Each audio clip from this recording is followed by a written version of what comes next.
talking. You know what? Hold on. I know what we're going to talk about. I'm going to put on my safety goggles because sparks are going to fly on this one. Putting my safety goggles on, bro. Christ. I'm already done. I'm already done. I haven't quit in weeks. Come on. You started yet. How can you quit? I don't know. Because you're Go! Am I starting? Yeah. Fuck. Please. Let's go. It's time. Put on play pants. Hey, everybody. Welcome into episode 75. I mean, nothing special planned. Nothing. It's just 75 play pants. He's Jason Ginty. My name is Rod Ryan. And welcome to February, everybody. We were talking about how ridiculous it sounds when somebody takes the time to articulate saying the name of the month properly. February. It really does. I should have saved that for my final thoughts. Like, just drop the fucking R and call it February. Okay. Yeah. 20 days till Mardi Gras. I've dubbed myself Mr. Mardi Gras because I will be going to Mardi Gras Galveston, and then I will be going to New Orleans Mardi Gras, and I kind of do that every year. I think it qualifies me as being Mr. Mardi Gras. So we'll talk a little Mardi Gras. Rock and Roll Hall of Fame nominees came out today. Nothing too shocking, but the Hall of Fame did make some comments about the inclusiveness of the Rock and Roll Hall of Fame and how people just are too caught up in the name of the actual hall. So we can talk a little bit about that. Like that. Lisa Marie Presley, Elvis's only kid, recently passed away. Today, she would have been 55 years old. Oh, wow. As I'm looking for lists and things to do a top 5 of, I shot it over to Ginty and I said, top 5 favorite celebrity kids. So your only follow-up was, does it have to be musicians? And I said, nah, celebrity kids. Yeah, if you want to go all musician heavy, that's fine. I did. Okay. I went in there big time on musicians. So, Rod, I know that tonight I knew that this shit was going to fly. So that's why I busted out my safety goggles. Why? Are you doing woodwork? No, I just knew that there'd be a lot of sparks flying. Once we dive into the Rock and Roll Hall of Fame, I know your shit gets wild. Your shit gets wild, so I want to be prepared. This is a new me, okay? This is a new me. The Rock and Roll Hall of Fame no longer stresses me out.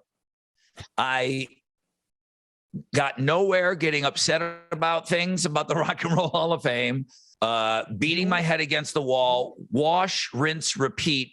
Nothing I have done or said over the last 15 years about the Rock and Roll Hall of Fame has helped or hurt only myself. So well, I can talk all day about the Rock and Roll Hall of Fame and not even bust a sweat. I took the glasses off. I'm not going to leave them too far away, though. Okay, I'm just going to set them right over here. So, because I know your blood pressure is going to go up. Your face is going to get red like a tomato. They're again. Swell guys. Holy shit! I'm putting them back on because I can already feel it coming. Nope. I can feel it coming. Well, you know, Rod, whatever they want to do, whatever they want to do, I'm fine. It's their club, dude. They can do whatever the hell they want. What's going on in the city right now? Our friend Briggs is going to be in town this weekend. And I told him that there's going to be a huge parade on Saturday. And it's one of the only parades that goes through the French Quarter. What's the city? What's the vibe of the city right now? Because for people that have not been to New Orleans for Mardi Gras, I mean, the next couple of weekends are going to be really, really big. But I think what a lot of people don't realize is almost like a whole month leading up to Fat Tuesday itself. I mean, there's constant celebrations and parades and stuff. Like, for instance, there's parades this weekend, right? Yeah. Last weekend, they did a great parade that has really taken off the last few years. It's always been big. It's called the Crew of Chewbacca after the Wookiee thing from Star Wars. Mm-hmm. And it's very superhero Star Wars themed. And it is a walking parade that goes like through the Faubourg Marigny and then into the quarter. It is unbelievable. That was last weekend. This weekend, Crew de Vue rolls Saturday through the quarter, and that's badass. That one is very much not for children, like at all. It's vile. There's just cocks and balls and vages everywhere on the floats. It's wild. So yeah, and that one has floats. Like, so you were talking about the Chewbacca is a walking parade. Is the Crude to View, is it the only parade with floats that goes through the quarter? Well, the floats are a little misleading because they're smaller and they're kind of like either horse drawn or they're, bike drawn. They're not like massive floats. They're smaller floats. It's basically a walking parade, but it's a great parade to see. That's this weekend. And then next weekend, we like to call that opening weekend, where there's parades on Friday, Saturday, Sunday. And then the big weekend, Wednesday, Thursday, Friday, Saturday, Sunday, Monday, Tuesday. So Mardi Gras is like a month-long thing. King cake, eating too much, drinking too much. There's also a lot of parties around all the different Mardi Gras parade crews, like the Crew of Tux, the one we're in. They had a ball, 2 weeks ago, and we went to that. So there's all that activity. I was just driving downtown with my son on the way to school today, and I said, hey, they're building all the bleachers up and down St. Charles Avenue so that you can buy those seats and watch the parades go by. And it's pretty cool. It's up and down St. Charles Avenue, all through the Garden District and in the CBD. Shit's getting real, though, when the chicken on a stick taco trucks show up and all those goofy guys selling the funnel cakes and the waffles, all the junk food trucks. Yeah. When they show up, it's on. It's on. That's when shit's about to get real. And that's not here yet. That's probably going to be next week. They'll start showing up. So, yeah, Mardi Gras is not just the one day. It's totally a long haul. Yeah, it's a month-long celebration, really. I mean, so King's Day is January 6th. That's when you start eating the king cake, and then that's when like things start to really kind of get into motion and start happening. Right. So I'll be there. I'll be there in 2 weeks, man. I'm looking forward to it. Bringing the kid. So, we always say on this website when we talk about, or on this podcast, when we talk about New Orleans, you can do it wild, you can do it mild. Man, it's one of those things, because I'm planning a big trip with me and the kid for spring break. And Mardi Gras is just, it's something that I want to be a part of her life. It's something that's so important to me. I love it. Galveston is a totally different feel, but I love it down there too. I mean, I love doing Mardi Gras down there and partying. It's a totally different vibe. It's a different feel. But I love it for what it is. It's what we have here. It's the same thing. Like, I never shit on the beaches here. People, they talk about, the beaches. I don't understand how the Gulf of Mexico works. I don't know why we have the shitty water, and I don't know why we have the shitty sand. It's just the way that it is. Yeah. It's the same Gulf where Destin, Florida is. It's the same water, but it's not the same water. So we just get all the shit and the syringes and the brown water and the shitty sand. It's still a beach, though, and it's the closest beach, so I don't crap on it. Galveston is one of those places that I don't take advantage of enough. And every time I go down there, I say the same thing. Damn it. Why have I waited so long to get back down here? Yeah. Yeah. No, there's nothing like going to the beach. I mean, I never knew that there were beaches that were white sand until I moved down here into New Orleans. And then you go over to Florida and you're like, holy shit, this stuff is white. What is this? And it's like tropical is beautiful, but that actually comes from thousands of years ago. Glaciers pulled all these crystals out of the mountains, dragged it down there. That's why the sand is white. It's actually old crystals from up and down the East Coast. And then you guys get all the shit because the way the Mississippi River dumps into the Gulf of Mexico, it kind of drifts towards Texas. So you get all the shit. Takes the right-hand turn. So we get so all this shit that flows down the Mississippi, starting up around Chicago, it all just rolls into Galveston. Yeah. No, you're getting most of it. I wouldn't drink that shit. I wouldn't put my ass in it. Yeah, go for it, dude. So Mardi Gras is going to be great, dude. I'm looking forward to that. It's going to be a wild weekend. But I was doing digging around for the podcast as well. And it's been a while since we've done the old comparison deal. It started out many, many episodes ago where we compared 3 big debut albums. It was Pearl Jam's 10, it was Guns N' Roses' Appetite, and then it was Van Halen 1. And we went song by song through those albums. First song versus first song. We did it with movies from a couple different decades, like 85 and 95 or something like that in a previous episode. So I was like, we should do that again because I do like to bring that back around. It's kind of cool. It's a fun exercise. So I thought, considering what we do for a living, it's going to be music, okay, this time around. So I'm comparing 3 different years, okay? The top 5 alternative songs from each of those years. Okay. Get what I'm saying? So I'm you're gonna, specifically looking at the alternative chart. correct. The alternative chart for each specific year. And it's just 1 through 5. Number 1, number 2, top songs, top 5 songs. And I'm going to go straight across and I'm going to read each artist and song. And you go, this one's the fucking winner right here. And it's weird because I picked. Tell me the years. Here come the years. 1993. Great year for music. Yeah. 1998. And then I picked 2003. Because we spent a lot of time doing 90s shit. And I'm like, you know what? We might have a couple people that know some 2000 stuff. So let's throw it into the mix. And why those years? I have no idea. I just picked them randomly. It was just kind of a random thing. And I took 5 minutes to do this. So, I was going to put a lot of effort into it. So 1993, number 1 song, Stone Temple Pilots, Plush. Okay. That's 1993, STP, Plush. 1998, Green Day, Good Riddance, Time of Your Life. Okay. 2003, Coldplay, Clocks. So if you're listening, if you're thinking about these songs, and I wish we could play these, but we can't. Okay. Just in case you wonder why we didn't play these songs, we can't. If you know each of those songs, you're like, wow, you can see where music really changed over those years, 93, 98 to 2003, STP, Plush, Green Day, Good Riddance, Coldplay, Clocks. Who are you going with? It's your favorite. This is no right or wrong answer, obviously. Like, what stands out to me that you're like, yeah, that's the fucking song right there. I mean, Good Riddance is so huge. So huge. Massive. It's almost kind of the Stairway to Heaven of alternative music.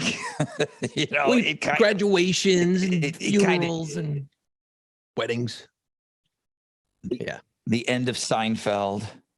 My favorite, STP Plush. Yeah. I mean, STP Plush is an absolute banger.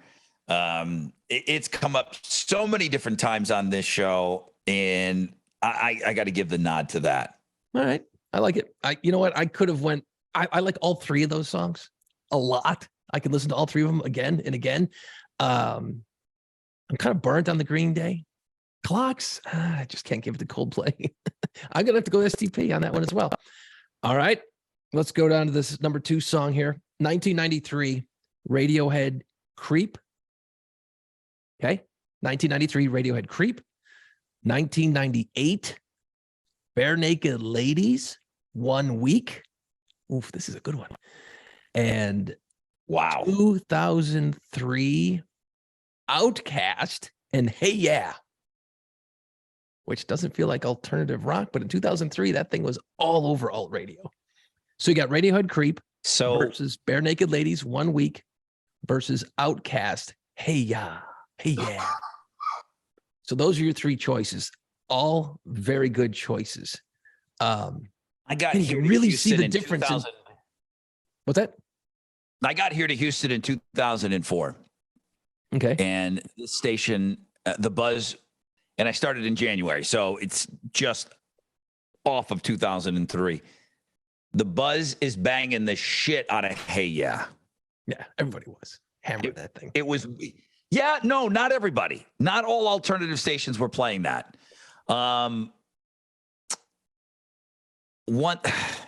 Actually, we were playing when I took over Alt 92.3 New Orleans. We were playing it.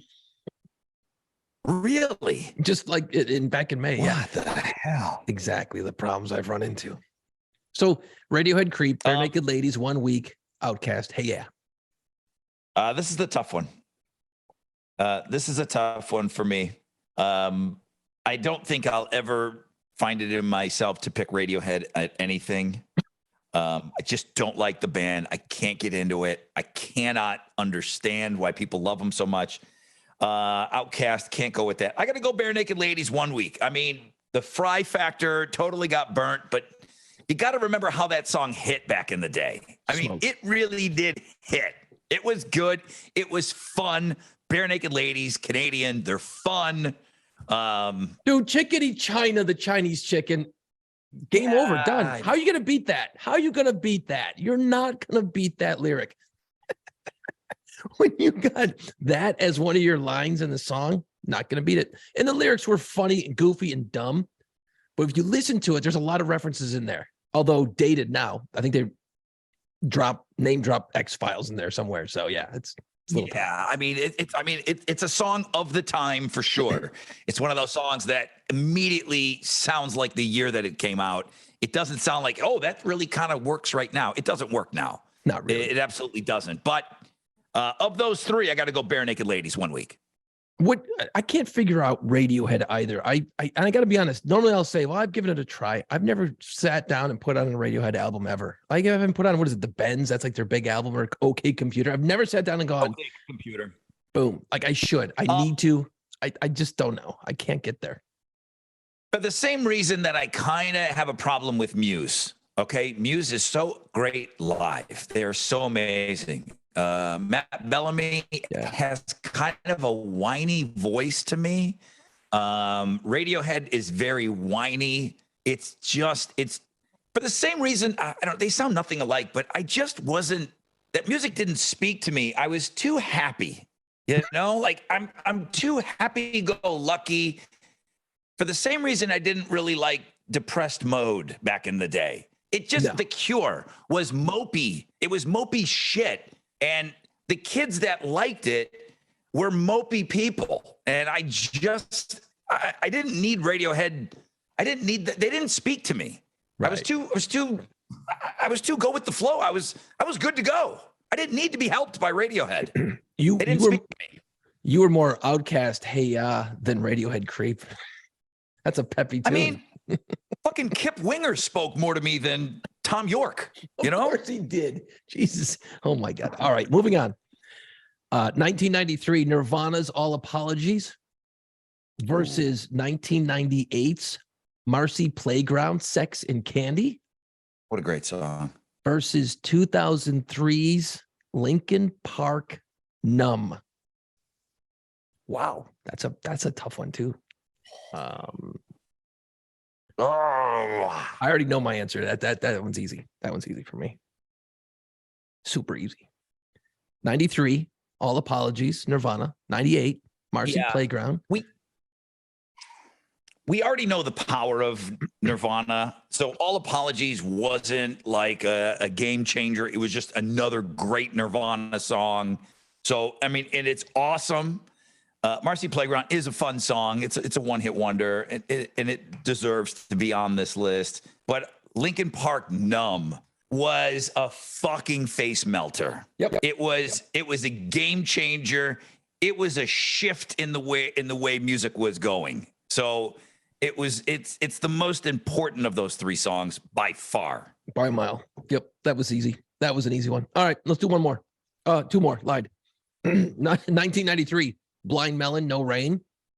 That song in a car commercial. Birthday to the B girl today. She's 40 years old. Now the DJ in you has to say, "Man, do I feel old?" Go ahead. Boy, do I feel old now. I felt old anyway before I knew that. Blind Melon, No Rain from 1993 versus here's where the loyalties are going to come out here. 1998, Goo Goo Dolls, Iris. 2003, The White Stripes, Seven Nation Army. Wow, that one is tough. Blind Melon, No Rain from 93, Goo Goo Dolls, Iris from 98, White Stripes, Seven Nation Army, 2003. Which one do you like the best out of that? Woof. Iris is one of the best pop songs of all time. Totally. It's one of the best pop rock songs ever written. Ask people that write songs, and they'll tell you that's the tune, man. Everybody agrees across the board. If you've ever attempted to write a song, they'll tell you that that's one of the greatest pop rock songs ever. I mean, it was Johnny at peak performance. That White Stripe song, no doubt about it. Catchy as fuck in every stadium in the world. And the B Girls 40. Man, do I feel old. I got to go with Goo Goo Dolls on that. Yeah. I mean, I do love that White Stripe song. I'm just so smoked on that Blind Melon tune. I can't hear it anymore. I can't. Now, if you asked me about Iris in 1998, I would have said, I would have been ahead of my time because I would have used the hashtag. Hashtag not my Goo Goo Dolls. I mean, I would have been upset about it. Correct. Because that band went through a huge change you and I coming from Buffalo, and them being such a punk band, and then, you know, kind of morphing into what you would call an alternative band, but still very guitar driven. Mm-hmm. You know, once they started putting fucking strings into songs, it's like, what? The Goo Goo Dolls have violins? What's going on? Hashtag not my Goo Goo Dolls. Right. You know, and then, you know, Robbie's not singing anymore. And, you know, Robbie already had not been the singer for a couple of years. But at the time, it's taken me years to appreciate, you know, the Goo Goo Dolls and the transformation. And now I'm all about it. And I'm all about those amazing pop songs that Johnny is a master at writing. Absolutely. But when I was a little bit younger, full of piss and vinegar, I was kind of upset at the direction my Goo Goo Dolls were going. Well, yeah, but and I'm sure you feel the same. Yeah, because I was into all the older stuff as well. But then, you know, when Name came out, that was the shift, because that was a nice poppy ballady sort of song. And then Iris was just like a boom. It was a nuclear bomb going off for the band. It was so huge, put them into the stratosphere. I got to go with the Dolls on that one as well. One more, and then we'll move on. 1993's Pearl Jam Daughter. 1998, Beastie Boys, Intergalactic. 2003, Audioslave, Like a Stone. Ooh, it's so easy for me. Yeah. I mean, Like a Stone is fucking, I mean, Like a Stone and I Am the Highway, again, those songs are in that rarefied air for me. And I don't overuse this phrase. Those are perfect songs. Okay. I have that reserved for about 10 songs, and Audioslave might have 2 of them. Okay. I mean, Salisbury Hill, that type of thing. Interstate Love Song, perfect songs, perfectly crafted, the tempo, everything about it. There's no overplaying. There's no underplaying. It's just perfect. Intergalactic, I mean, Beastie Boys had already established themselves. This was a bit of a comeback for them. Yeah, so give them a hit. Yeah, it was a bit of a comeback for them, and it was important. I'm a guy from New York, Western New York, but the Beastie Boys were never my thing. Saw them live, and that changed me a little bit because they were talented. When they started playing their own instruments, they really kind of, you know, and Sabotage is a fucking amazing song. Daughter, Pearl Jam is obviously not on 10. Right. And I said that when it comes to Pearl Jam, I like one album and 5 songs. I like the first album and 5 other songs. Daughter is not one of those 5 songs. Right. So let me ask you this. Okay. Look, I put in some Audioslave recently on the station just to hear it, test drive it, feel it out. And man, I tell you what, that's some pretty mopey shit too. So your Radiohead theory, the Audioslave, Like a Stone, it's very, like Chris Cornell is singing the shit out of it. It's awesome. I love the song, but man, it's a downer. It's a fucking downer, man. And so your Radiohead theory, you know, that's mopey. It's different. Sounds different. Singing's way different. But and then I Am a Highway is really slow. So it's like, is that the same world? Is it different? Because those are hard. Like I hear on the radio, I'm like, God damn, this is slow. This is kind of dragging the station down a little bit, you know? Yeah, it's my favorite singer. It's my favorite guitar player. So, you know, Radiohead, mopey, you have that fucking whiny voice of Tom York. Yeah. And that's what just absolutely, if you've ever had like I'm in the mud and I just my legs and I'm just cannot get out. Radiohead is on and I can't get out of this mud pit. Right. It's like fucking quicksand. But it's weird because when you think about this, like Radiohead, sure. Yeah, I get it. The mopiness, the whininess. But then you go put on like an album like Dirt. That whole, I mean, or even like Mad Season to even take it even farther down to Mopesville. It's a different mopey. Like it's a different depressing. Like that you put on Dirt from Alice in Chains. That's fucking depressing. It's all about drugs and heroin and all this shit, right? It's a different thing though. You know what I mean? Like it's Alice in Chains is not, you're right. It's whiny. It's fucking whiny. I think that's really what it is. And I've never given, because I can't get past his voice, I've not given Tom York a chance to, like, I'm not the guy that really kind of keys in on lyrics. And I never gave him a chance. If somebody was to email in and say, Rod, you really have to go back and listen because he's such a brilliant lyricist. I'm like, maybe I just cannot get past the voice and the tempo of those songs. Obviously, I like slow songs, and there's a time and a place for it. I mean, fucking Mazzy Star, Fade Into You is like one of the all-time greats. Jesus Christ, man. It's like you're ready to walk into an open elevator shaft. I love it though, but I love it. I mean, is there anything more mopey than Mazzy Star, Fade Into You? I don't know where. I don't know. It's got to be the voice then. Yeah, it absolutely has to be the voice, because I don't want my face melted off every single song. I want tempo and I want dynamics. So there's plenty of slow songs that I really, really like. And I got to say, that's just an unbelievable example. The Mazzy Star song, a couple of weeks ago on Throwback Thursday, and I wish it would have won. And I think it has won before, and it just really sounded good on the air. But Cowboy Junkies cover of Sweet Jane.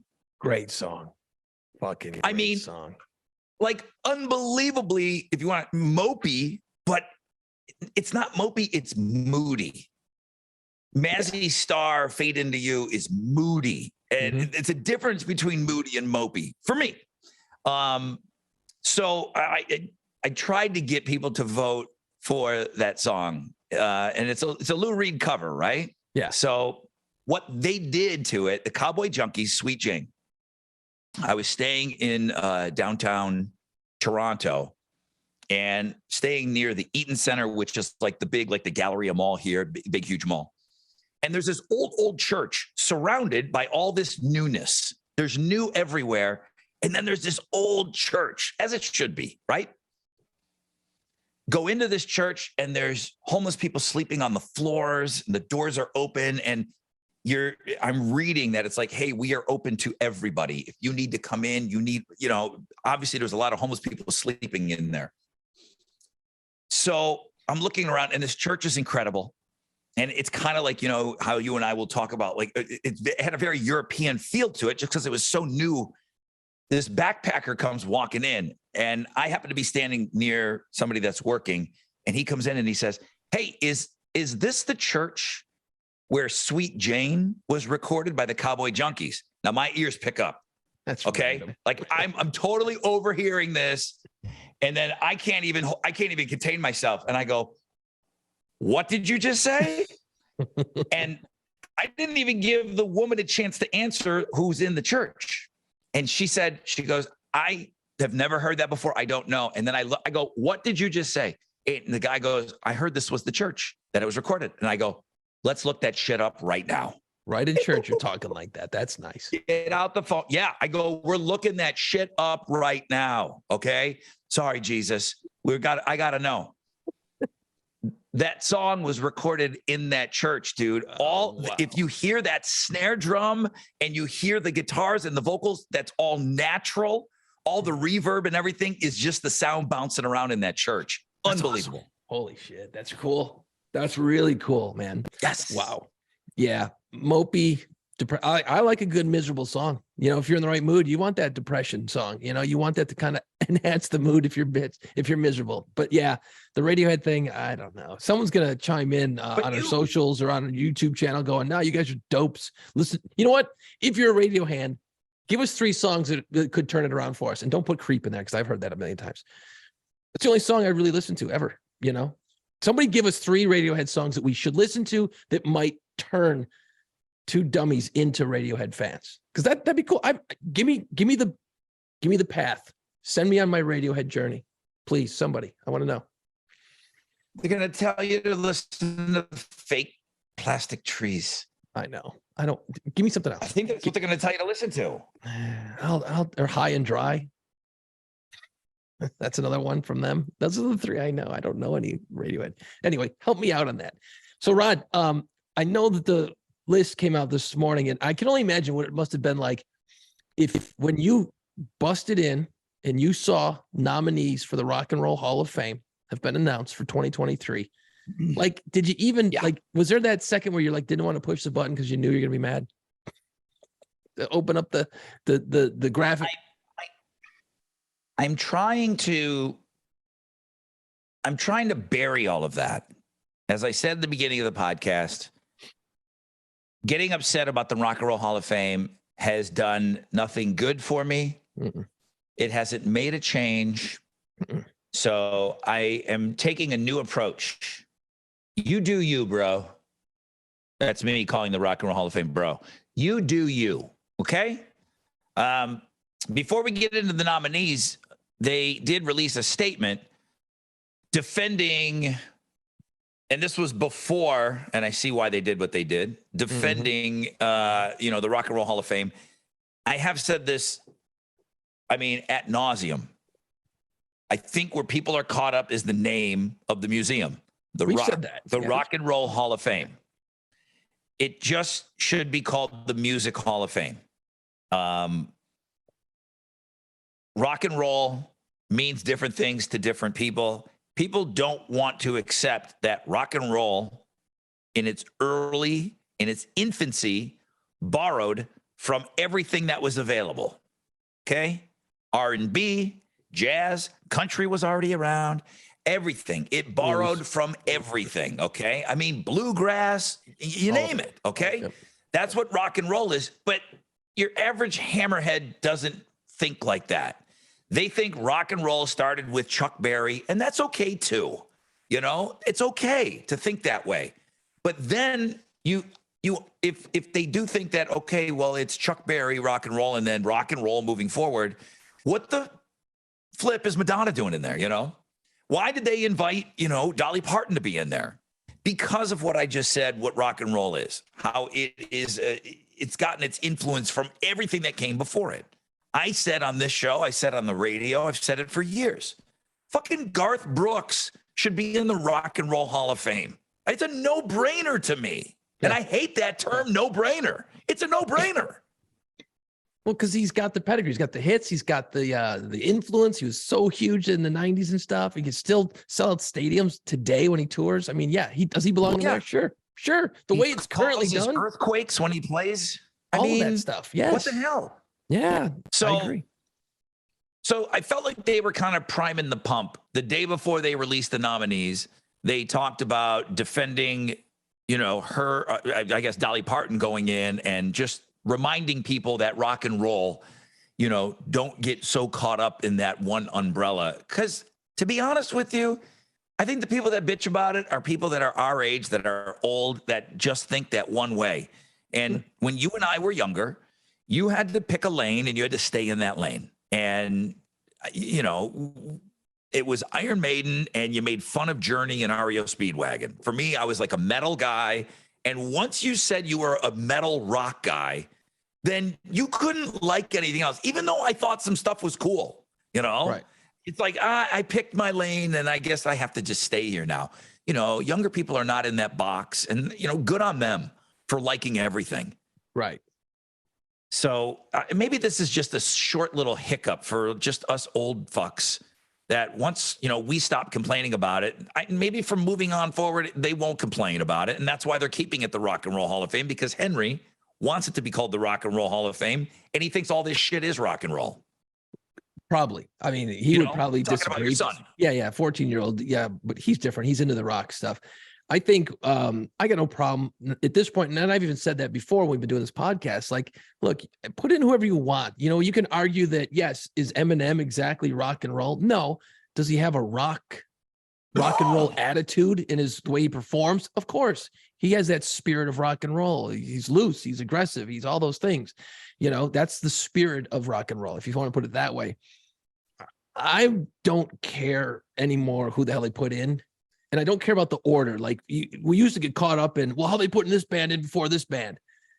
It's a museum. Okay. It's a museum. Nobody cares what went in before the Mona Lisa. You know what I mean? At the Louvre. Doesn't matter. Should certain bands? Yes, you're probably right that this band should have been in before this band. But at the grand scheme of things, in 20 years, it ain't gonna matter. No one's gonna have that conversation. It's gonna be like, oh, fucking cool, Iron Maiden. Oh, look, Def Leppard. Oh, look, Dolly Parton. It ain't gonna matter. That being said, I think they're getting weird with some of these. Like the nominees for this year, I was cool with a lot of it. All right, let me run down the line. Let's just go down the line. Okay, I'll start. A Tribe Called Quest. I got to admit, I know next to nothing about them. If you tell me that they're the most influential hip hop band of all time, then great, put them in. I no longer argue these things because it's inarguable because I don't know them. I think I heard one song from them maybe, and I don't quite understand why they would be going in, but that's okay. I don't know them very well either. Okay. Kate Bush. That seems like a timely pick. I mean, she was out in the 80s, but did she ever really do massive things?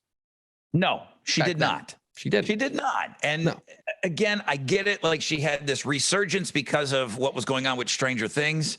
Go up to anybody and ask them to name you 3 Kate Bush songs. Ask them to name another Kate Bush song that isn't Running Up the Hill. And nobody's going to be able to name anything. And maybe a couple. They wouldn't have been able to either.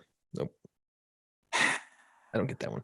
I feel like that is a grab because of the popularity right now. And it's not even that popular right now. The moment's over with. Okay. Yeah. This is Hall of Fame. Hall of Fame. That's the part you got to keep your mind on. The rock and roll part, you skip over that. Hall of Fame. Okay. This isn't just, these aren't participation trophies because you came in 3rd place at the soccer tournament. So go ahead. It's not the fucking Hall of OK. Sheryl Crow. This is where my problem begins. Right here. What the fuck is that? What's your problem?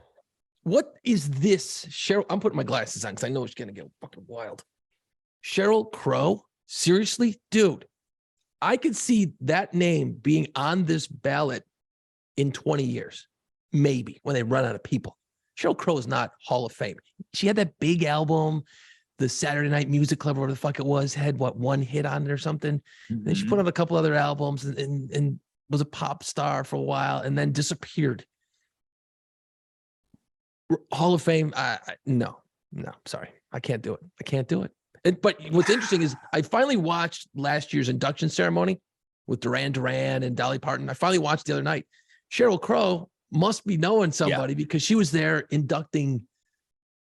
I forget who the fuck she inducted. But anyway, she was there. She kind of sang some backups on one of the jams and shit. So all of a sudden, she's got her hands in the cookie jar last year. So now, she did her due diligence last year. So now is this her time to be nominated? Is this how this is working now?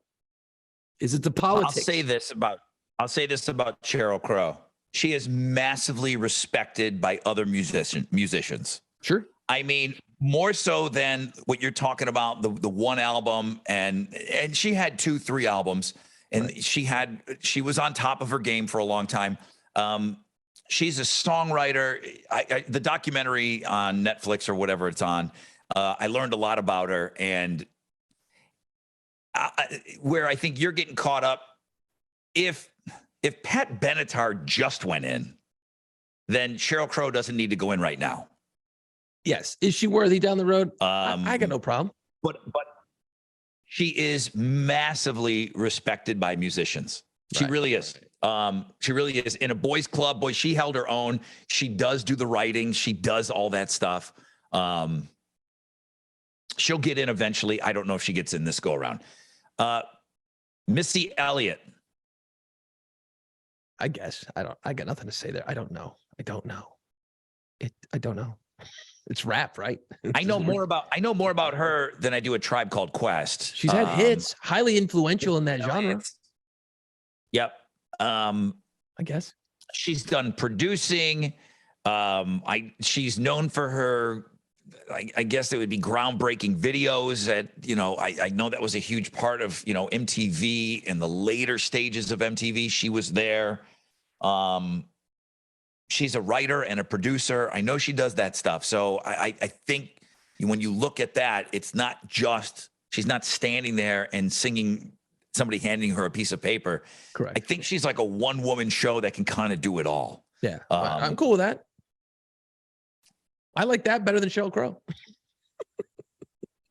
Hey, Really? Going back to Sheryl Crow, I am not a singer. I have nothing. I have no ear. Why is it when she sings, it always sounds off? Is it because she is off, or is it just that's her style? Like, it always sounds like she's off when she's singing. Sheryl Crow. Very weird. I've heard different people make comments like, yeah, well, I'm not like off tune like Sheryl Crow, like, or whatever you call it in the singing world. It always sounds off to me. Maybe it's just her style. I'm not like on The Voice. Randy Jackson, little pitchy dog. I don't know. It just always sounded like she was off. I don't know. It's not, maybe it's just me. Right. Anyway. Iron Maiden finally mentioned. Finally brought up, been eligible forever. You know that. Time. It's about time. It's about time. It's the flip of a coin. Judas Priest finally went in, right? I don't know if they went on. Another thing that I don't know what they're doing, and I'm okay with it, but they're just kind of putting in like weird categories. Yeah. Randy Rhoads got in on some kind of I hate to call it a technicality, but he got in a different way. Right. It was like a different title. It was like, guitar influencer or some shit. You're still in the Rock and Roll Hall of Fame. Yeah. But Iron Maiden, if you want to sit here and tell me that they should have gone in before Judas Priest, I'm okay with that. Judas Priest, I think, is technically a little older. Mm-hmm. But Judas Priest doesn't play stadiums around the world like Iron Maiden still does. Correct. And Iron Maiden is another one of those rare bands, maybe only AC/DC, that when they put out an album, all of their fans will go out and buy it. It'll be number one for a week, and then it'll go away. But people will go out and buy that album. Rolling Stones will put out a new album and nobody will buy it, but Iron Maiden fans will buy that album and they will go out and tour that album and people will still show up and support them if they're playing the new album and new stuff. They are just globally, and I don't know if this is one of the criteria, but it has to be. They are globally a massive band. Influential, yes. I mean, they check every single box, Every one of them, yeah. If you want to start heavy metal at Black Sabbath, well, then they're fucking tier 2, Correct. Yeah. Maiden should have been in a while ago. That one's always been kind of a weird, like, why aren't they in there yet? I don't think they show up. I think that they're pissed. I don't think they go. I would love for them to show up. I would love to hear what Bruce Dickinson would say because he's so smart. I think they have beef with all of this, and I feel like they don't show up for this. I don't know that for a fact, but I don't see them showing up. I really don't. Joy Division. Go ahead. I was going to say that Iron Maiden will do well in the fan vote. I mean, these are nominees. These guys aren't going in, but they announced the finalists, I believe, in May. So we'll have this whole conversation again in May. We get pissed off again. Right. Joy Division. Judas Priest Judas Priest went in on one of those weird. It wasn't like Michael Jackson going into the Rock and Roll Hall of Fame. I don't know how they're doing it. They're just getting more names in there. Okay. Right. So third time, Joy Division and New Order. The thing that I will say about this is super, super influential. And I know that's always been something that is been rumored to be talked about behind those closed doors. Okay. When I say those closed doors, these are the idiots that make these decisions for all these years. I'm not getting mad. But I just think that they are just massively influential on so many people, and just, throw a name out there, Trent Reznor, like Trent Reznor probably single-handedly said, okay, get me out of there if you don't put Joy Division and New Order in. Correct. Yeah, I'm okay with them. I'm okay with that. I got no problem. Cyndi Lauper. I don't get that one. I'll start. I don't think she goes in. I think Sheryl Crow goes in. Missy Elliott. Missy Misdemeanor Elliott. Cyndi Lauper.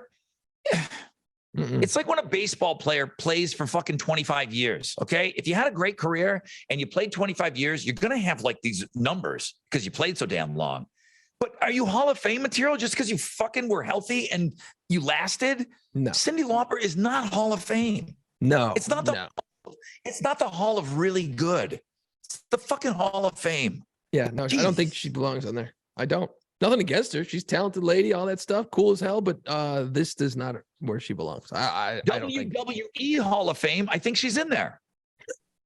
Her and Lou Albano, Captain. I think Captain Lou. I think her and Captain Lou and the Well, that's a fucking good mouth one. of the South. They're all in there. Yeah, no, yeah, I don't get that one. George Michael. You know, I don't have a problem with that one. Dude's had massive hits. He had a long ass career. Influential. I would say he was influential. Look at the pop world. He influenced the shit out of that over the years. Don't get caught up in the word I said, pop and rock and roll. It's not what we're doing. George Michael, I'm okay with. I don't know why. I'm okay with George Michael. I really am. They let Duran Duran in, and I agreed with Duran Duran. Yeah. So that's my George Michael thing. You know, it's like Duran Duran, George Michael. Yeah. Madonna's in. Madonna's in. You know? Okay. George Michael's fine. George Michael is another one of these global guys. Yep. He was a global dude. I'm just looking right here. It just said most played artist on British radio from 1984 to 2004.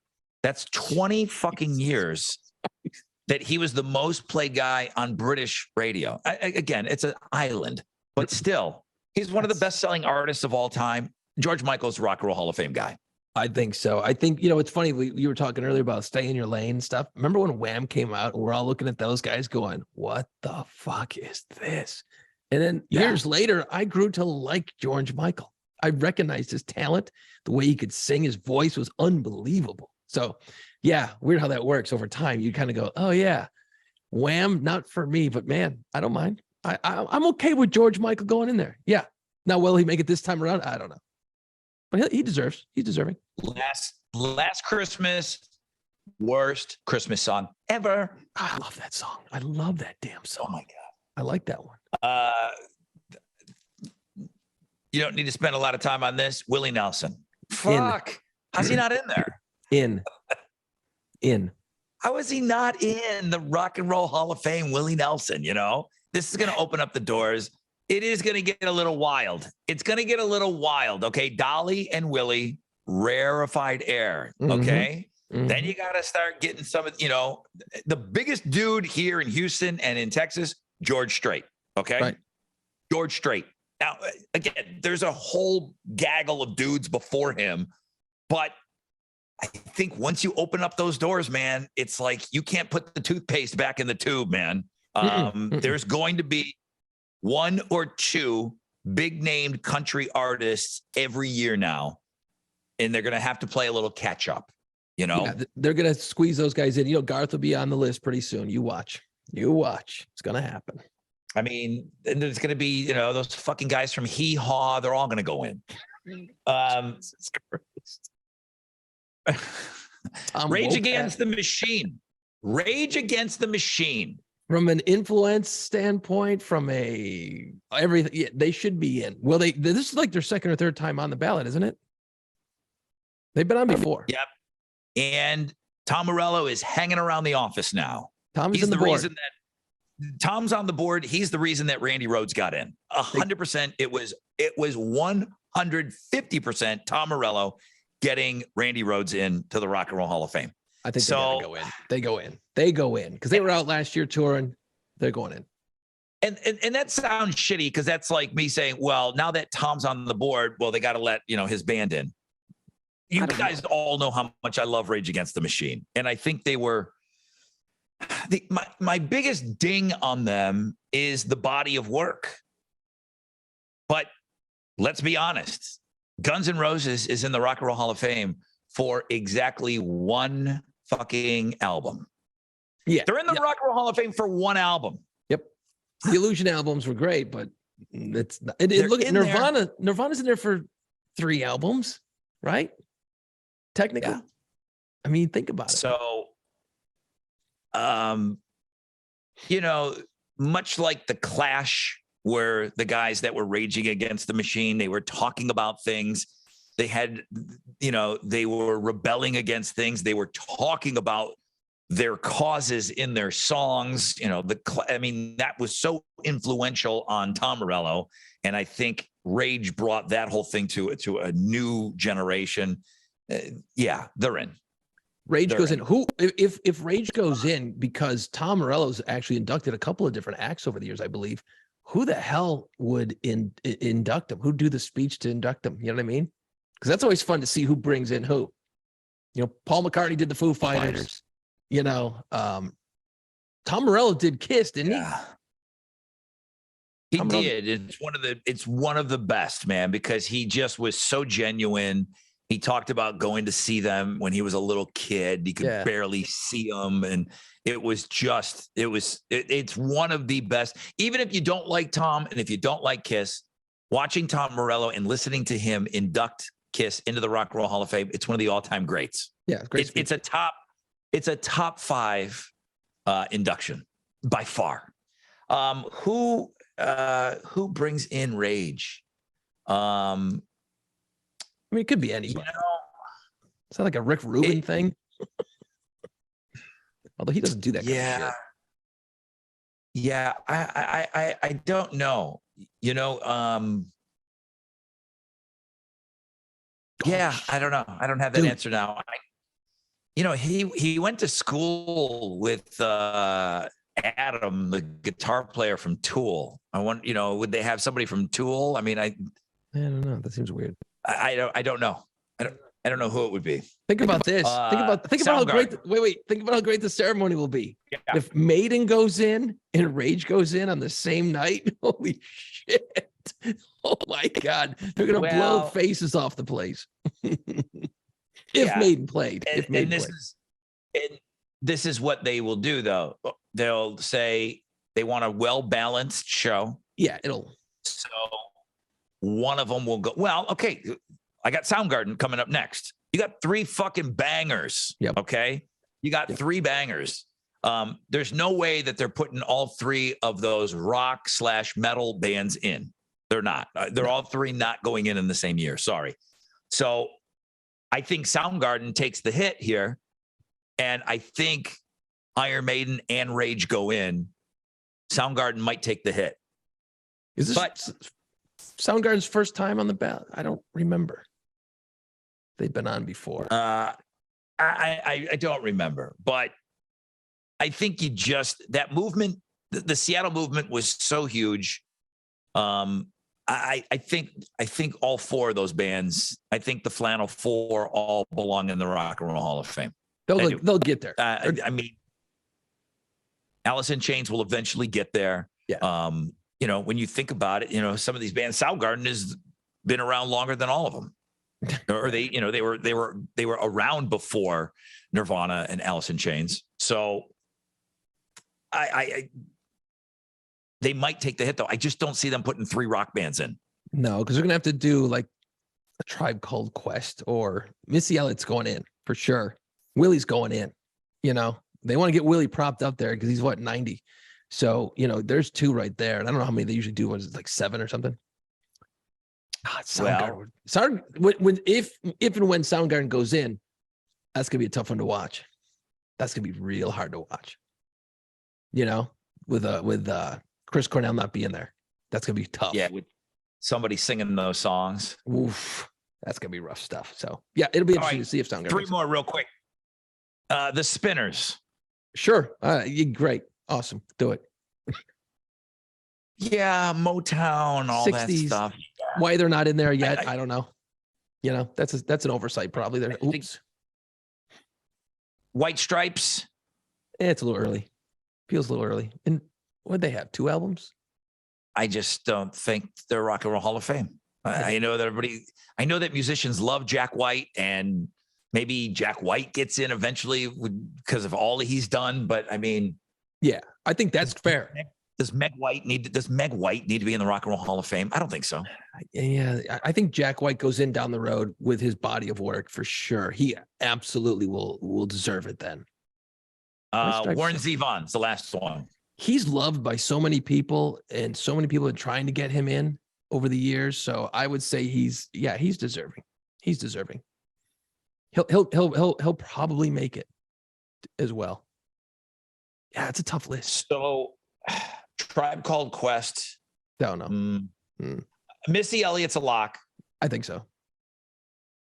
Maiden, I think, is a lock. Willie's a lock. George Michael, Willie, locks. Spinners are a lock. Yeah, the Rage and the Soundgarden. That's going to be a little bit of a weird. Those are good. One of those two will make it. I think. I think Rage goes in, and Soundgarden's way older than Rage. Yeah. But I think Tom, I think they do him a solid. I think they put him in. Or does Tom? And again, you only got one vote. Dave Grohl's on this board as well. At least he used to be the last couple of years. So, or does someone like Tom Morello go? Look, I know Rage will get in eventually, but I can't go in before Soundgarden goes in. Is that a conversation he has with somebody, or does he just not give a shit? Because they're not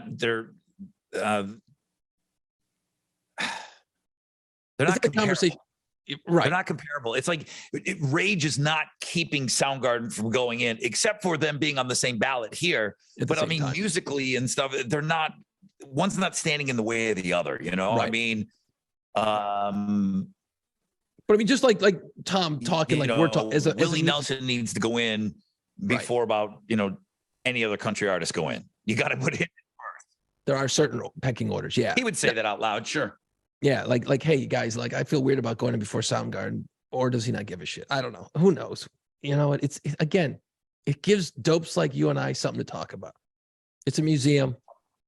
It's a hall of fame, not the hall of decent. If you could see me, if there was only a way, you can.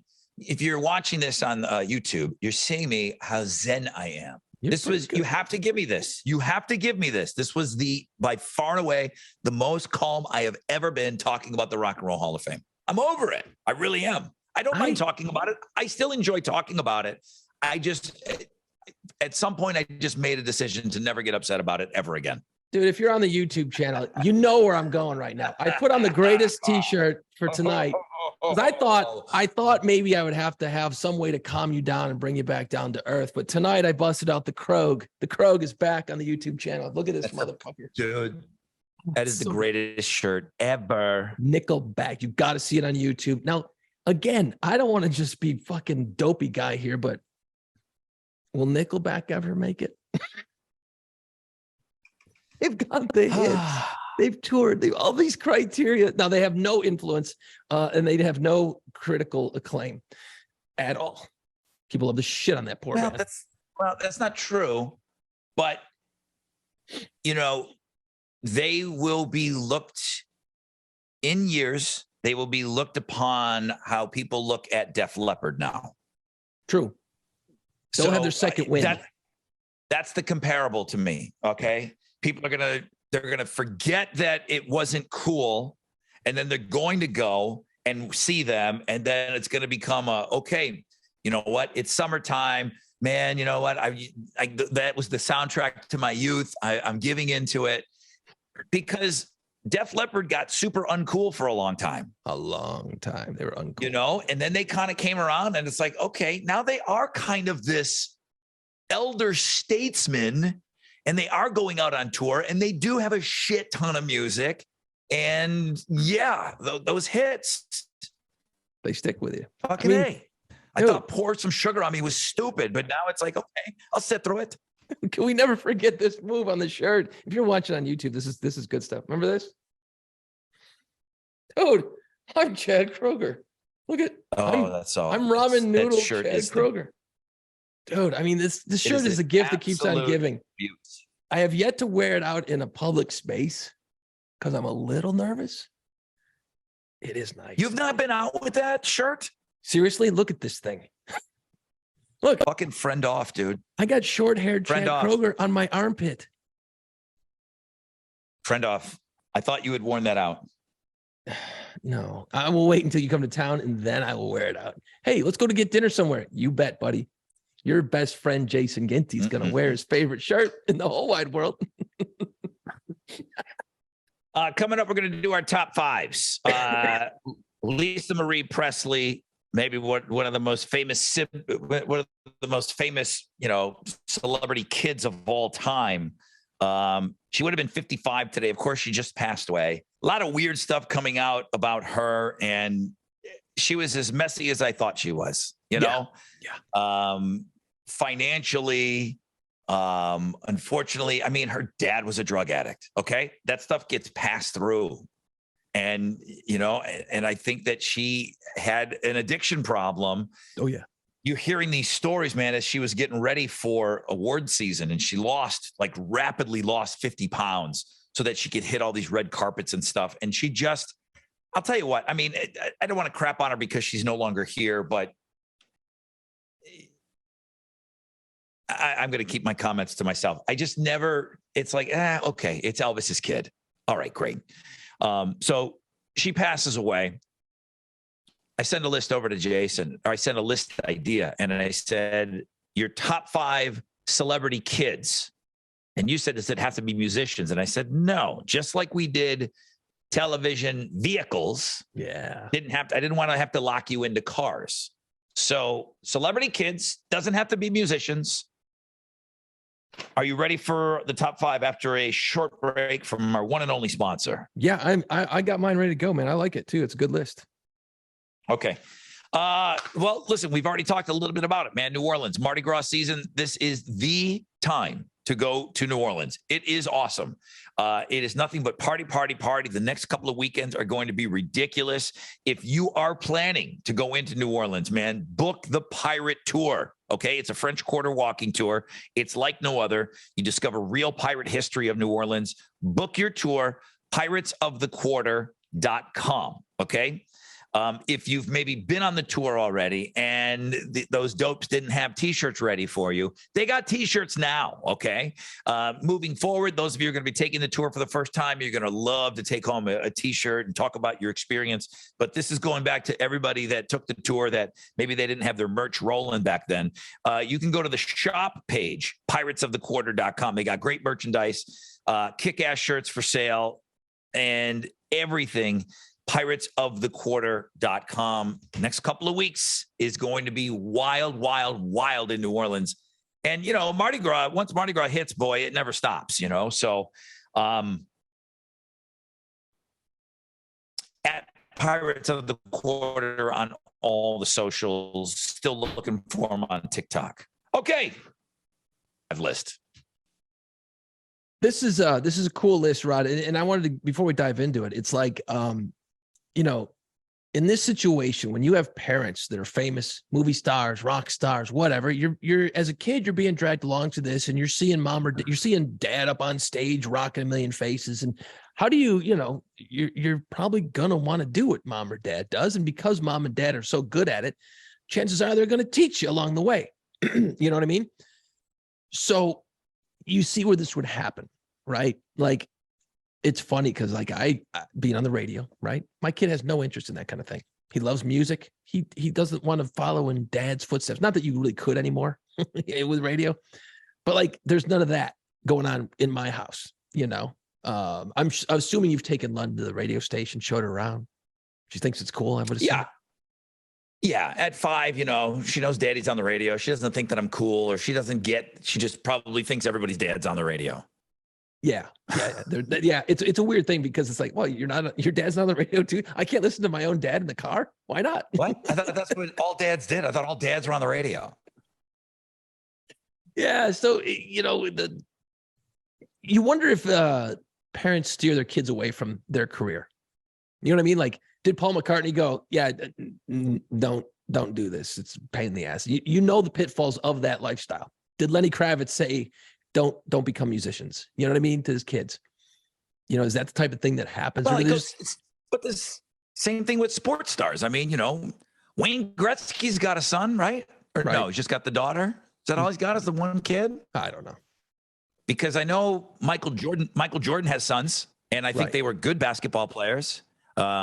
Now, LeBron James, Bronny, he's supposed to be exceptional.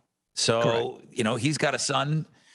but you only hear about one of the sons. You know, there's other ones. And Right. that kind of goes hand in hand with, you know, when you are Michael Jordan, you know, do you have a Michael Jordan Jr.? Well, fuck, now you're not only are you, you know, your dad Michael Jordan, but now you're fucking named Michael Jordan. Shit. You know, how am I going to do that? Well, going back to the Lisa Marie Presley thing, it's like, you know, you're or like John Lennon's kids. You chances are you might have a little natural ability. You know what I mean? But like anything you do is going to be compared to dad, to Elvis. Anything sure. Lisa Marie Presley. I mean, I listened to a few of her songs. Okay, I guess she was talented a singer. Anything she does is never going to compare to that stratosphere. Is that a hard thing? Right. Being that person, like, fuck, I love to sing. I'm decent at it. I can't do that. That's a giant weight over your shoulders as a kid of that style of celebrity. You know, you look at John Lennon's kids. Julian, he can sing. They're musicians. He's got a couple other kids, talented as hell. But you just walk around with that ghost chasing you around. I mean, Julian Lennon had a hit song. He had a video on MTV, and he looked just like his dad, you know? And it was good. And, you know, it was a pop song, and it was really, really good. And then that was it. He was a one-hit wonder, you know? Mm-hmm. And then Sean Lennon, who is Yoko and John's son, you know, I don't know that much about him. He's kind of stayed out of it. I know he does play. He jams. I think he does some stuff with Les Claypool of Primus, and he jams with, you know, a lot of different people. But, and I get it. There's going to be somebody that, well, you know, I'm sure he's got all the money in the world. Yeah, he does. But you still want to carve out your own identity in life. And you don't make art for the money. I don't care who you are. If you're chasing the money and you're an artist, you're never going to be good at either one of those two things. You're never going to get money, and your art's going to suck. So, so I'll let you go first on this one, because this is wide open. This is not, I don't even call this a top 5 favorite. I just call it top 5 that you think are cool, or I don't think I have a favorite of any of this. right. You know, it's a weird. Okay. So I was all over the place on this, and in at number 5, which is weird, We're ranking them. I think he's cool. Like Gene Simmons' son, Nick Simmons. I watched a little bit of that stupid Gene Simmons show, him and Shannon Tweed. And like his kid is really funny. Yeah. He's really funny. He seems super adjusted. He thinks his dad is a nerd. I don't know if he, and this is, I'm putting him in there at 5 because I think he's one to watch.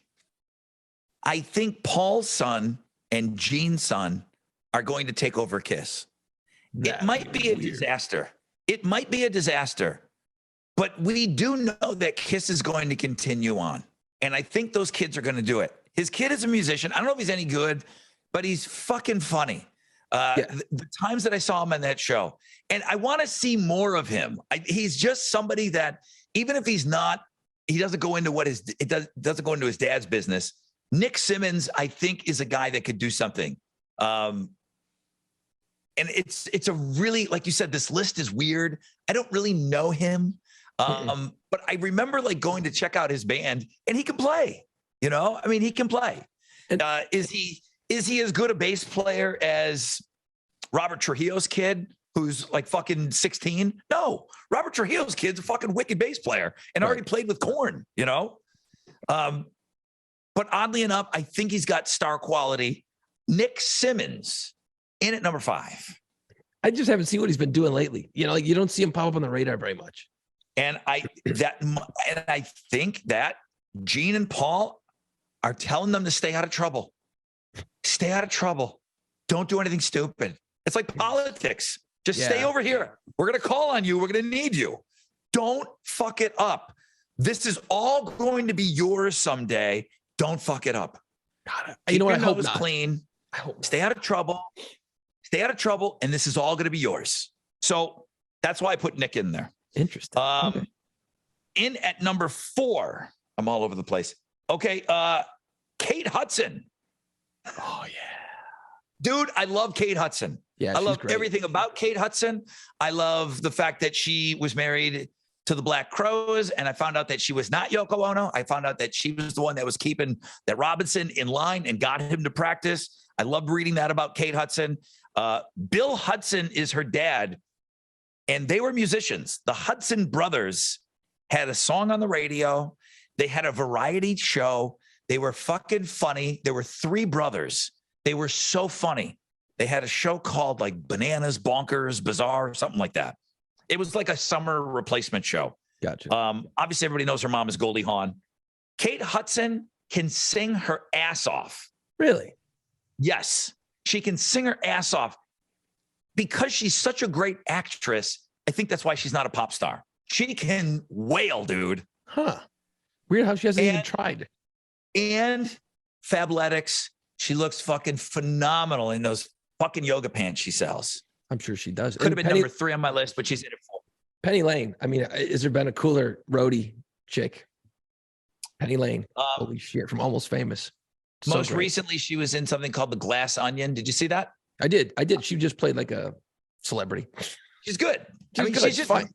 She's always great when she's in something. I really do. I think she's an amazing actress. Because of her being on the list, Liv Tyler could not be on the list. Oh, come on. Kate Hudson's just better.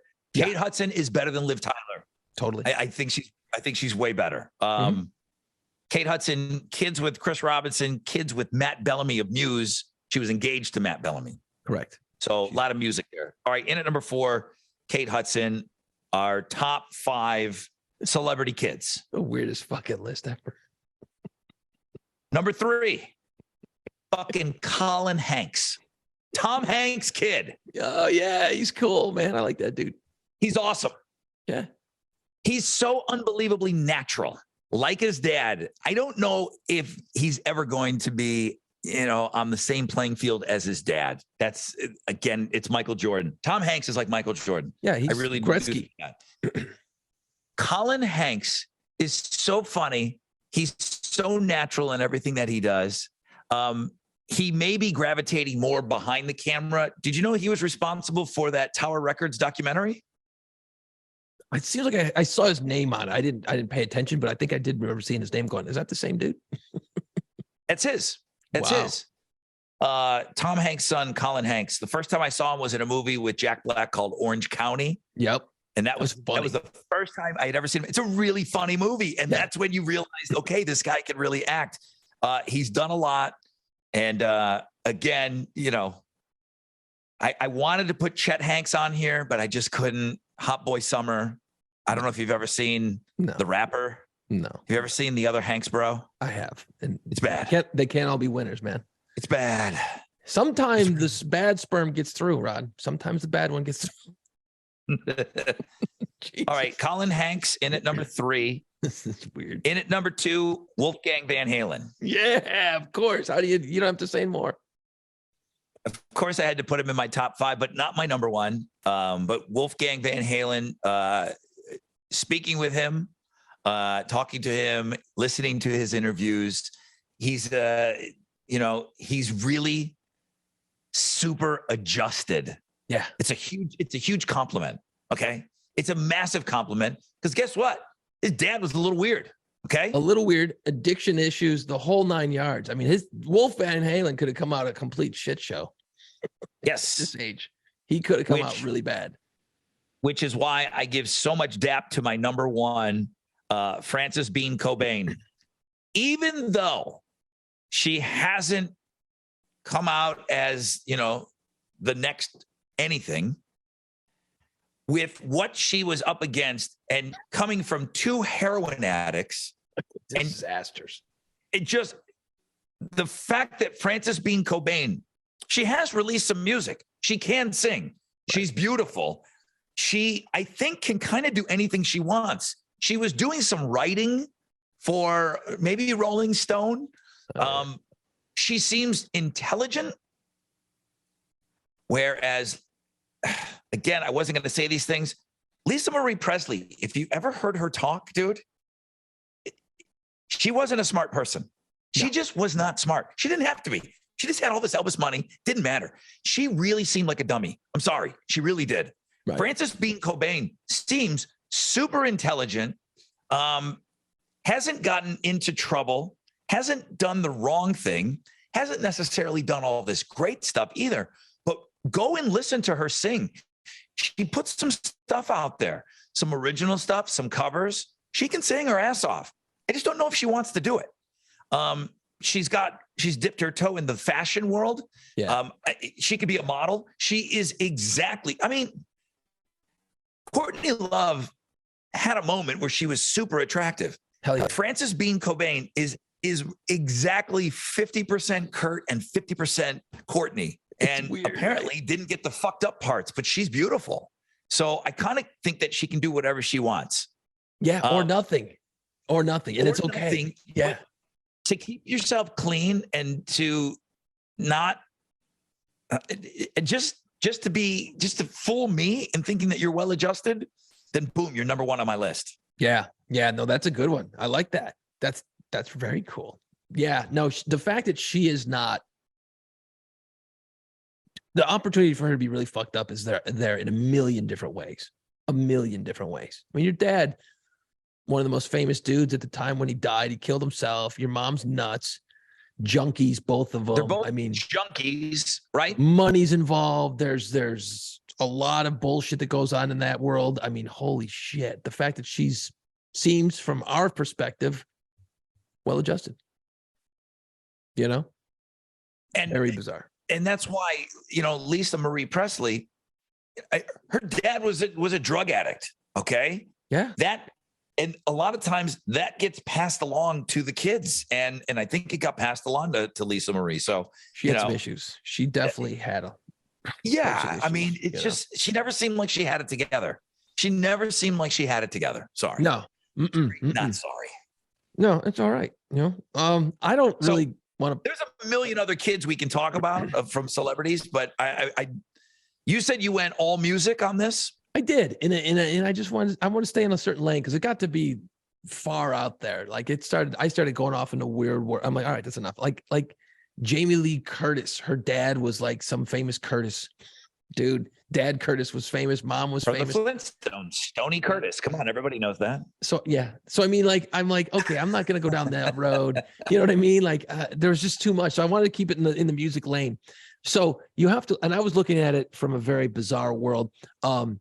I didn't really know this till a few years ago, and it's such a weird dad to kid thing, at least in my mind. It was very bizarre when I found out. I was like, what? No way. Ravi Shankar, right? Playing the sitar. His kid is Nora Jones. Nora Jones is his daughter. Ravi Shankar was very old when he had her. Okay. Like he was big in the 70s and all the guru shit that was going on. Nora Jones. Well, he worked with the Beatles. He worked with the Beatles, Ravi Shankar. So the Beatles went on retreats with him and stuff. Yeah, and then George spent a whole year trying to learn that fucking sitar. I mean, I think George spent a whole year of his life practicing that discipline. Ding, ding, ding. So I just want to throw that in there. I'll throw that at number 5 because it was such a mind. And then I've known for a few years. I'm like, that's a mind bender right there. Number 4, Lenny Kravitz, and this is a trifecta actually. Lenny Kravitz gives you the trifecta because his mom was Roxy Roker from the Jeffersons. Good call on that. Yes. Then it's Lenny Kravitz, and then Lenny has Zoe Kravitz, who was just in the new Batman movie with Robert Pattinson as the Catwoman. So I mean, that's the trifecta right there. And Lenny obviously well-adjusted, badass, and Zoe seems to have her shit together too. And then the daughter of Lisa Bonet, right? Cosby Kid. So you got a lot going on there. And she's a carbon copy. She looks just like her mom did at that age. Yeah. Zoe Kravitz was on my radar. Lenny was totally not thinking about his mom, fucking Helen Willis. Damn it. That's a good one. Yeah, that one, I threw in the try on that one. I put in there Eddie and Wolfie, obviously. Okay. That's another great one. I put in there Billy Ray Cyrus, Miley Cyrus. You're cutting out a little bit. All right. Hold on. We Wolfie? got, Is your number three?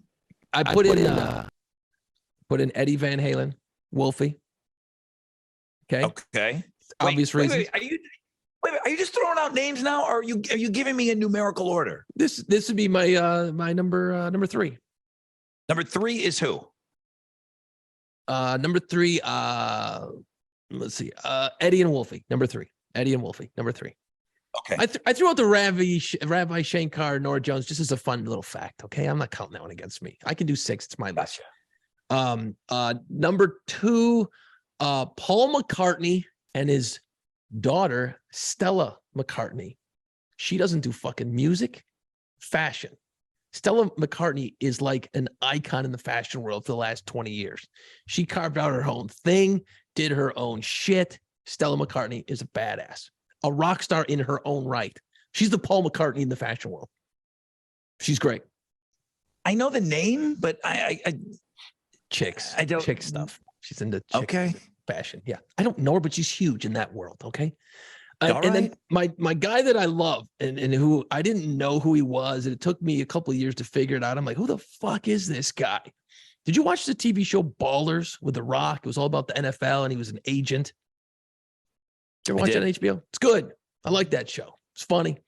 The guy who played the Miami Dolphins wide receiver, had the beard, handsome dude, right? Yep. That dude, his name is John David Washington. That's Denzel Washington's kid. Yep. And he was in the movie with the Spike Lee movie, The Black Klansman. Great Fucking movie. dude was awesome in that movie. This guy is such a great actor. He is so great. Like you watch him, and it's like he's not acting. He's just one of those guys that is just there doing it. He's fucking great. Love that guy. That's my number one. I thought you were going all musicians. I changed. Tricked you. He can probably sing. Bubbling under, I mentioned Liv Tyler. But wait, has she done anything in the last few years? It seems like she kind of just quietly. I'm sure she has. It's just not on my radar. No, she's in that fucking Hobbit space. Nah, I don't care shit about that stuff. I don't care. I think that's kind of a big deal that she's in that. She's Hobbity. Chasing a ring. So things to look forward to. Chris Cornell's daughter. Yeah.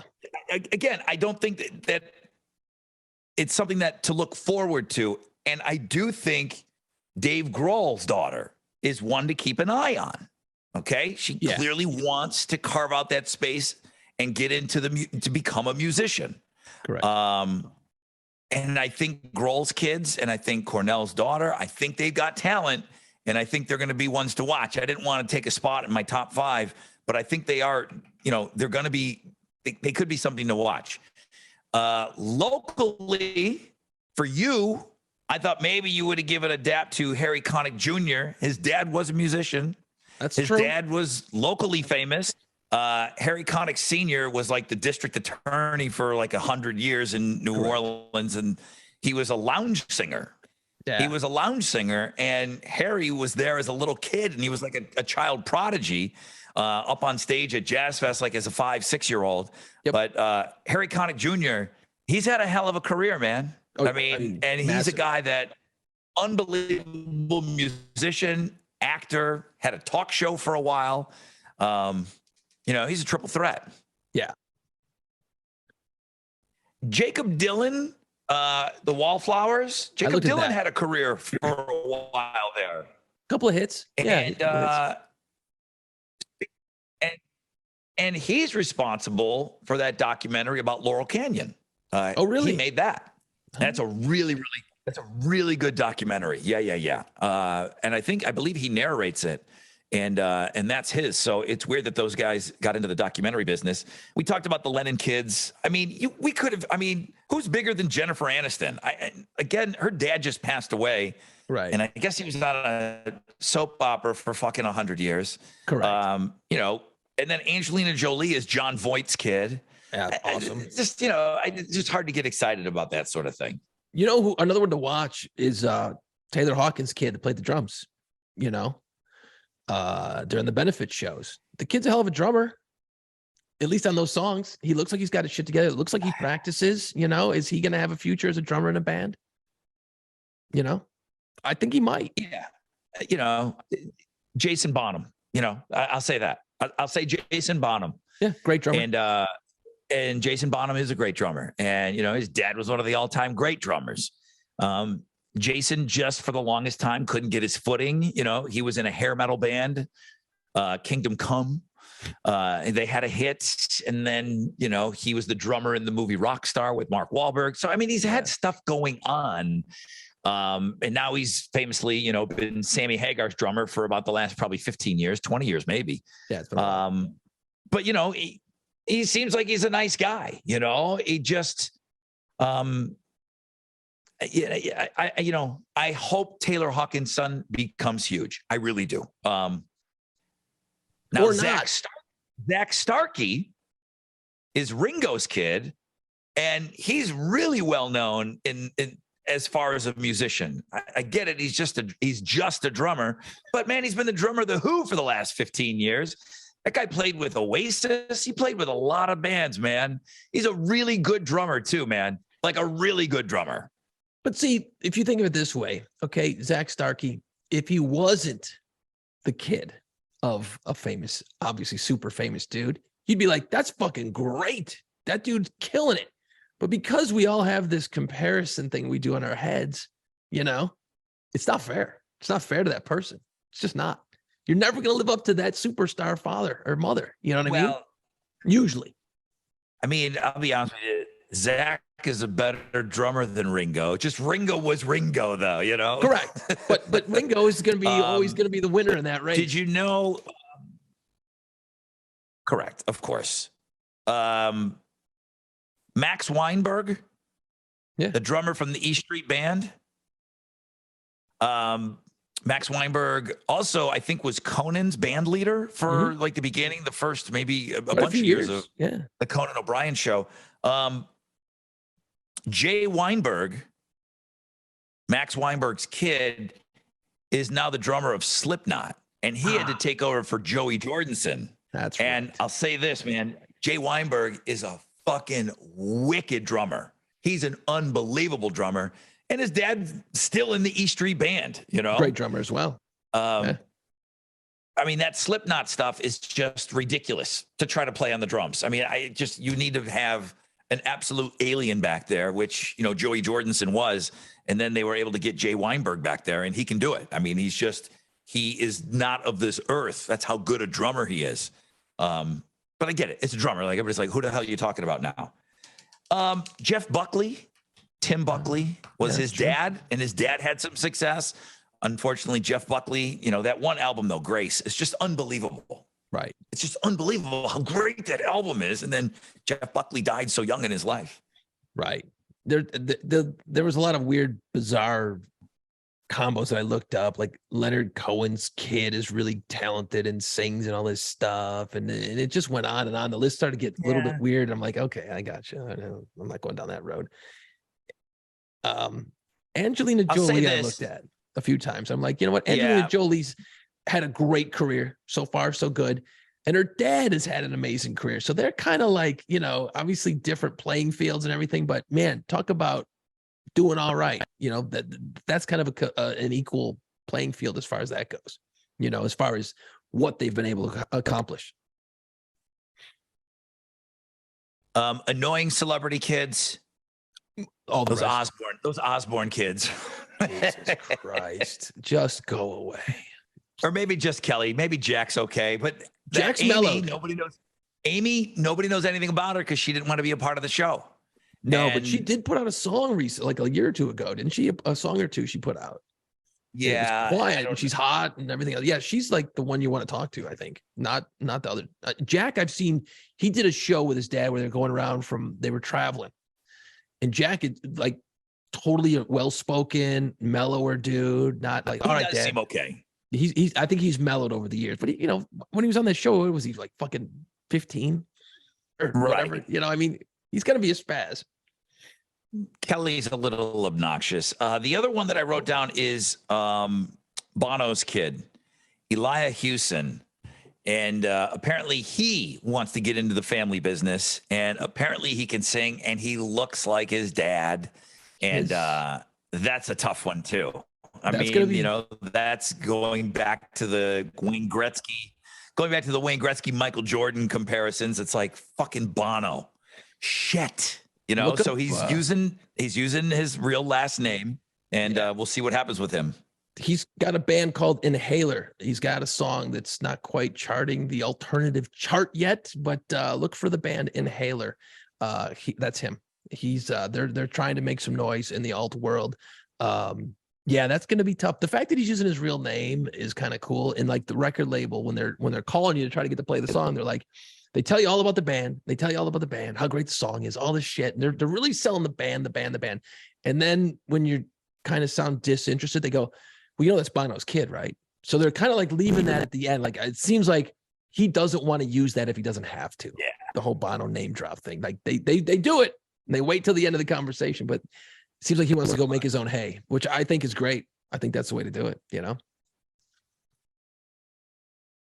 Yeah. I mean, can't hide it. Yeah. Yeah. I mean, you know what, when you think about it, going back to like Wolfie and in Francis Bean, you're born into this chaos, and you're born into people who are living a life that is just completely different than the average person. They're living in some weird, rare air, you know, and you dump in the drugs, and you got to think that they're not going to be around all the time. They're not going to be able to be super dad or super mom taking you to soccer practice every night because they're out touring the world for 8 months out of the year. The opportunity for that kid to be really a shit show is pretty high. So any one of these kids that made it through, that's pretty impressive stuff when you think about it. That's why I put Francis Bean in at number one. Because nobody came from more fucked up parents. I mean, I can't think of anybody that really, but talented though. But talented parents. I mean, listen, Courtney Love, talented. Super talented. So to have that super talent on both sides, but then to have all those negative aspects and to do what you do, good for you. I'm comfortable. I feel good about Francis being number one on my list. And I don't really know a whole lot about her. I will be so bummed out if fucking Nick Simmons and Paul Stanley's kid, who's also a musician, ends up being the next Kiss. I'll be like, guys, don't do this. Just take the money and do what you want. Oh, you'll be bummed out because I don't want to see it happen. Is they bump up because Gene and Paul are just going to always, it's their company. Right. So they're going to give Tommy a raise. Please, you got to stay in the band because that's now the connective tissue. Hey, correct. They are the linkage to the two originators. So you got Tommy and you got Mark on drums, Mark Singer, and they give them a huge bump in pay. And then you put the two kids in there and you have Kiss for about another 15 years. Yeah. Oh man, that just feels... And then Tommy and Mark age out. You got the kids. Then all of a sudden, now you got Simmons and Stanley in the band. You can get another Ace, get another Catman, and you're setting Kiss up for 30 years. I hope it doesn't happen. You're setting Kiss up for 30 years if you put the kids in there. I hope it doesn't happen that way. Let those kids do their thing, unless they want to do it. That's one thing. But my God, that just sounds terrible to me. It just does. It sounds awful. Please don't let it happen. Here's the fucking keys, man. Mind the store. I guess, hey, it's brutal. Any final thoughts? All right, that's all I got, bro. Any final thoughts? Yeah, I came to the realization this week that strawberry products are pretty good. They kind of taste like strawberry. And cherry kind of tastes like cherry. But fucking grape is way off, man. Like grape just does not align with grapes. Yet everything grape, they decided what they thought was going to be as close as we could get to grapes, or we're going to call this grape. It doesn't taste like grapes. A good point. But all grape stuff tastes like grape stuff. But it doesn't taste like grapes. The watermelon stuff, they do a pretty good job, you know. Pretty close. It's all close enough. But I realized this week out of the blue, I'm just like, fucking that grape is way off, man. And we've been just led to believe that that's the best we can do. That's the best they can do. Huh. And believe me, some of this artificial grape stuff, it's good. It's just, you could have called it something else. You could have called it a snods. You could have called it a snodsberry. Anything. But it really does. You know, it's purple. It just doesn't align itself with grapes in any way. So that was it took me, you know, over 50 years on this planet to realize that. I do like grape Hubba Bubba. That's just delicious. I love the flavor. You're right. The candies, smoking. They're so good. The grape suckers, the grape everything. You're right. I eat a lot more of the green grapes at the house. So it doesn't taste like them at all. The purple grapes, you're right. The grape flavoring. It's not even close. Not even in the fucking same neighborhood. All of the artificial grape things that we're talking about, they're all consistent with each other. I love it too. I love it. But, you know, I got to admit, you know, when you have a little kid, popsicles are a thing, man. Yeah. Popsicles are a thing. And I got to tell you right now, grape is my jam. Does it taste like a fucking grape? Absolutely not. Do I call it a grape? Do I call it the grape popsicle? The grape? Yes, I do. Because I've been conditioned my whole life. But I might be blowing this whole thing wide open. I think it's I think they're lying to us, and I'm okay with it. That's one I'll let go. I'll let that one go, Rod. I'm okay with it. Didn't we have a long, drawn out it's not discussion? I think it was you, me, and my daughter, Julia, and your goddaughter, about Fruit Loops and how you were hell-bent on explaining the fact that they are all the same flavor.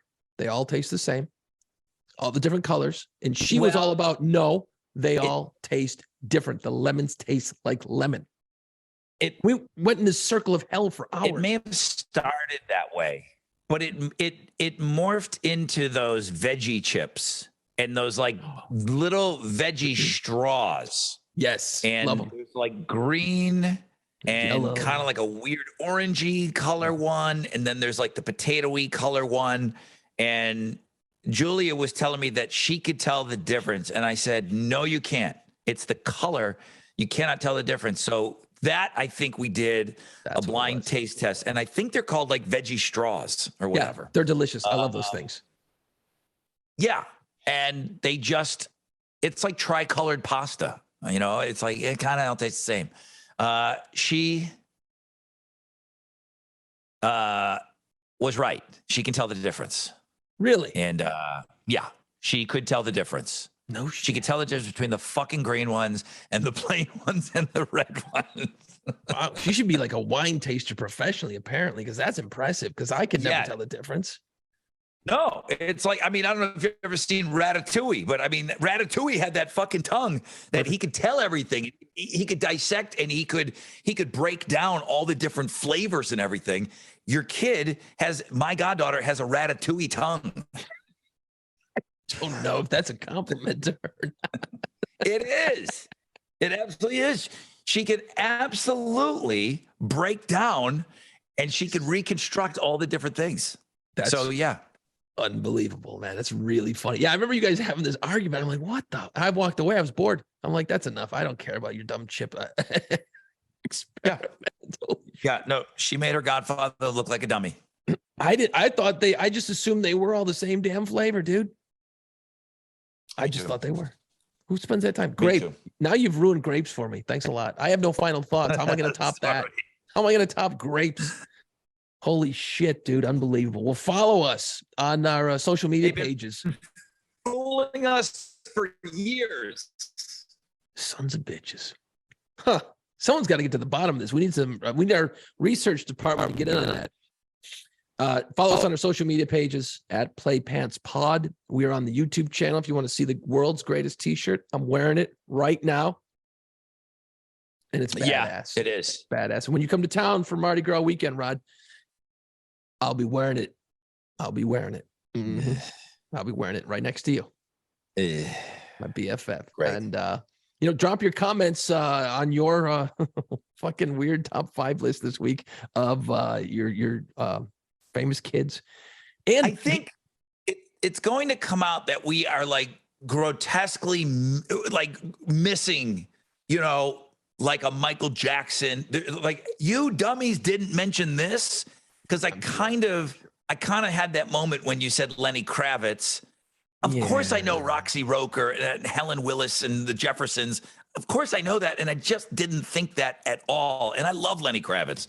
Yeah, so I think there's going to be, if people don't take the time to do a full top 5, they're going to say, "Oh, you idiots forgot this. This one's huge," So like, what's her name? The star Princess Leia's mom was famous actress, and then she was obviously famous, Carrie Fisher. So, but I don't relate to that. I just don't. So, but yeah, there's going to be, drop those in, and then pick some Radiohead songs to get me to like Radiohead. Give me a couple of songs that I should start my journey into Radiohead, which I probably won't like at the end of it. But hey, I'm willing to try. I'll give it the old honest shake. That's all I got. I'm out. Done. All right, guys, thank you so much for listening. Bye-bye. Let's go. It's time. Put on pants. Find us wherever you listen to podcasts. See us on our YouTube channel and follow our social media pages at PlayPantsPod.